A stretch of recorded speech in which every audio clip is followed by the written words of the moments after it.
Hello and welcome to AdAlta. My name is Tim Oldham and I'm the CEO and Managing Director of our company. AdAlta is a drug discovery and development company listed on the ASX.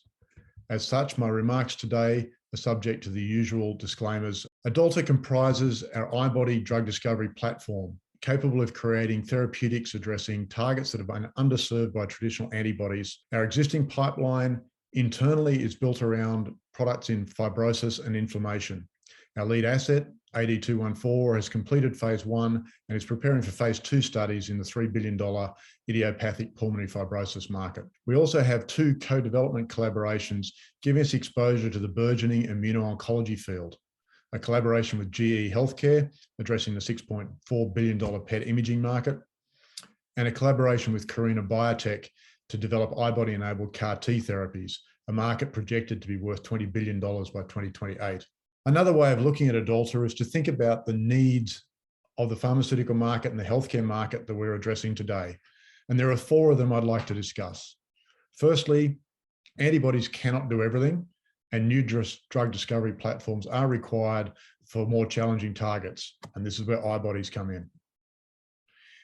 The fibrotic disease, idiopathic pulmonary fibrosis, is degenerative and fatal. There is a desperate need for new modes of action and new therapies for this debilitating disease. Our solution, AD214. Immuno-oncology drugs have revolutionized cancer treatment, but only for some. There is a desperate need to be able to identify responders to these therapies early. Our solution, our Granzyme B PET imaging agent. And lastly, CAR-T therapies have provided new hope for blood cancer patients, but there have been different challenges to offer the same hope to patients with solid tumors. Our solution, iBody-enabled CAR-T cells. So let's turn to the iBodies themselves. They're an immensely powerful drug discovery platform modeled on a small format antibody found in the shark immune system, capable of addressing many of these target classes that traditional antibodies have struggled. Importantly, the small size of iBodies enables them not only to act as direct therapeutics against these difficult targets, but also offers enormous flexibility to use them as targeting agents, to modify their half-lives, and to combine them as bispecifics and multispecifics. And you can see we are starting to build products with applications in all of these areas. Let's turn now to our second problem that we're solving, idiopathic pulmonary fibrosis. This is a degenerative and progressive disease of the lungs in which they scar and stiffen, reducing lung function. Most patients die within 4 years of diagnosis. Existing products generate 3 billion in sales a year, but have troubling side effects that reduce the ability of patients to tolerate them for more than a year and only slow progression. There is a crying need for new therapies, and this is potentially exacerbated by the likely increase in fibrotic lung disease following acute COVID-19 infection. AD214 is a first-in-class treatment for fibrosis. This means we are targeting a novel mode of action or disease pathway to address this disease. The target, CXCR4, is upregulated in diseased tissue, as you can see with the brown staining in the top panel. In the bottom panel, you can see an animal model of fibrosis with healthy tissue in the left. In the middle, IPF modeled mouse lung tissue showing scarring, in this case stained purple to indicate collagen. And on the right, the impact and improvement in the tissue architecture following treatment by AD214. AD214 has now completed phase 1 clinical trials and a number of preclinical PET imaging studies to inform dosing and route of administration. Intravenous AD214 was well tolerated in single and multiple doses in healthy volunteers, and we're able to demonstrate that it bound the target CXCR4 with extended duration of target occupancy. The PET imaging showed that in non-human primates and mice, we were seeing rapid clearance to the liver, and this reduced the bioavailability. This liver distribution does not affect safety or efficacy profile of the molecule. And the combination of all of this data has allowed us to move towards a direct lung delivery or inhalation delivery of AD214.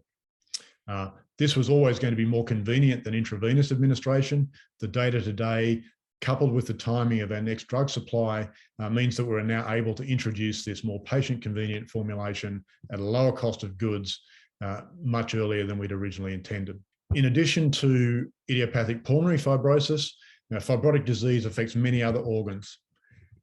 And we have developed preclinical data in a number of other indications. So the third challenge that we are addressing with our iBody technology, this is the challenge in immuno-oncology of identifying those patients who are actually responding to therapy. Immuno-oncology drugs work by reactivating the patient's own immune system to fight cancer. Cancer is previously hidden from the immune system.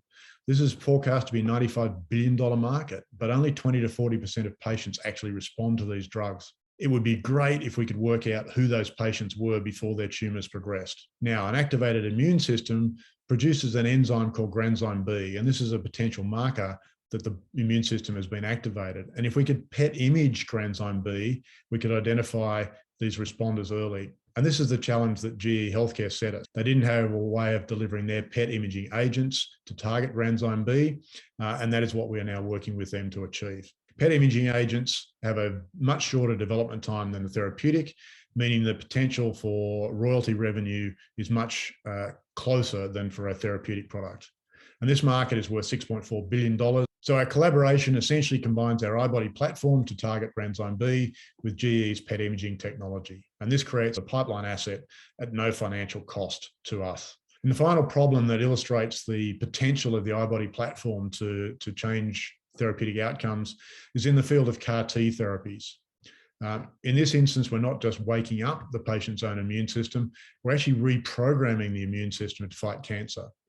And we do this by taking the patient's T cells, an important part of the immune system, modifying them in the laboratory to insert a chimeric antigen receptor or CAR molecule that is able to direct the T cell to cancer. These are expanded in the laboratory and given back to the patient. And now you have an immune system with a GPS tracker on it to go find the cancer and kill it. Today, CAR T therapies have been successfully applied to blood cancers. The challenges of moving them into solid tumors is significant. Our collaboration with Karuna Biotech combines their world-leading CAR T technologies for manufacturing CAR T cells with superior access, potency, and persistence with our unique iBody platform for reach and targeting ability to develop precision-engineered, iBody-enabled CAR T cell therapies that provide new hope to patients with solid cancers. In the long run, we are building a company that has similar profile and trajectory to other platform companies using these small format antibodies. A good example is Ablinks, who grew over 10 years from their first product in the clinic to being finally acquired by Sanofi for $5 billion in 2017. So in summary, AdAlta is a company with multi-drug potentials from its powerful iBody drug discovery platform.